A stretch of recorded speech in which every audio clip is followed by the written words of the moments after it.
went down to visit Missouri State University in Springfield, which is where I'll be going to college in the fall. They have a very active Catholic campus ministry that I plan on getting involved in. The bishop of the diocese down there comes down pretty regularly. He's a pretty young bishop. He interacts with the students a lot, and it seemed to be a really good body. And actually ran into a cousin of mine that I didn't know was going down there, and he's very active. He's gone on several different trips with them, and run into my sister on occasion, who's very active in her Catholic ministry, campus ministry on her college town.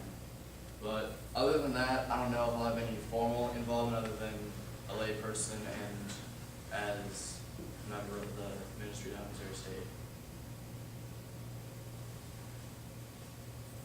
When you did all this research, did you have anything that surprised you or really stood out to you? When I went down to Lexington to do one of my interviews, I found the newspaper kind of on the ground back under a table. There's also a large collection of CDs on there, and one of them, it stood out very, very much because it had his face on it, so I was like, oh, this is relevant. So I picked it up, and it was Untold Stories of the Last Three Popes, and probably the most surprising thing was the fact that John Paul I took that name and said within the first week of his pontificate, he said, no, this is my name, the second is coming. And I really like that. There was actually a story that he met with some Mexican officials, and they gave him an invitation, Pope John Paul I, to come back to Mexico for an event they were having. And he turns to his secretary and says, hold on to this and give it to my successor, because I will not be there. I found that really cool. Do you remember how long John Paul I was? It was brief. It was either 32, 33, or 34 days. I've read all three of them. Yeah. You seem to have a lot of background and knowledge about it to start with. What would you say was the most meaningful learning for you that you would actually apply in your life as a result? I thought it was kind of cool how the Orthodox churches and the Roman Catholic Church had different things in common, and something that really stuck out last night when I was watching the documentary about him was how he thought that the split in the church was fundamentally contradictory to everything that Jesus said, and I think it'd be kind of relevant and good to take that out into life and be like, hey, you may not go to the exact same church as me, but on the whole, we do have the same beliefs and we can work together and live together very peacefully. Sure, I just want to congratulate you on a phenomenal presentation. That was just really, really good. And let me ask you a quick question. If John Paul II were here today, how would he feel about the health of the Catholic Church currently? And also maybe, what do you think would be his focus right now on the world stage? And I don't mean to throw you a curve on there. It just seems like we've heard a lot about the Catholic Church today, and some of it is just not positive, some negative things in the press. Do you think that John Paul II will do anything to try to breach those concerns, or try to maybe make amends for some of some issues, or to reach out, to the community? Do you have any thoughts? Well, I heard last night, I haven't actually read it, but I heard that Benedict did come out and make a statement regarding some of the allegations against the church recently. And I think that if John Paul II were here, he did make amends for certain things the church has done in the past. He actually signed a document that said that the church was sorry for everything he did to Galileo centuries before, and said that the church was not only in charge of, but in the work of giving forgiveness, but would also ask forgiveness for things that he did. So I think he would probably find out where any wrongdoing was for the negative allegations and probably work to make those situations right.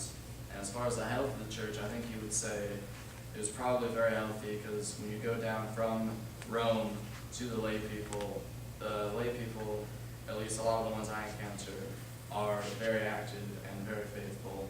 And I think out of all the shepherds, most of them take very good care of their sheep. And what was the second part of the question? Yeah, sure.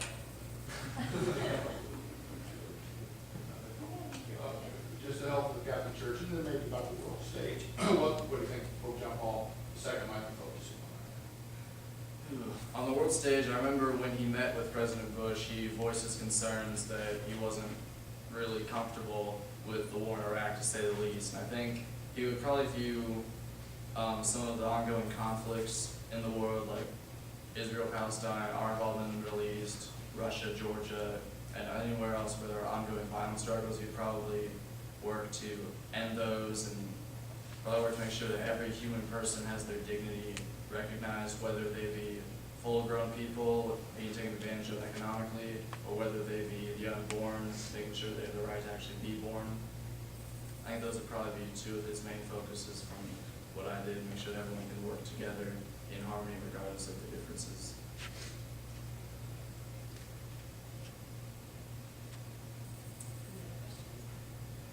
Just, I don't know if you came across anything in your research. I mean, in my lifetime, I've seen probably two significant Christian spiritual leaders, Pope John Paul II and Billy Graham.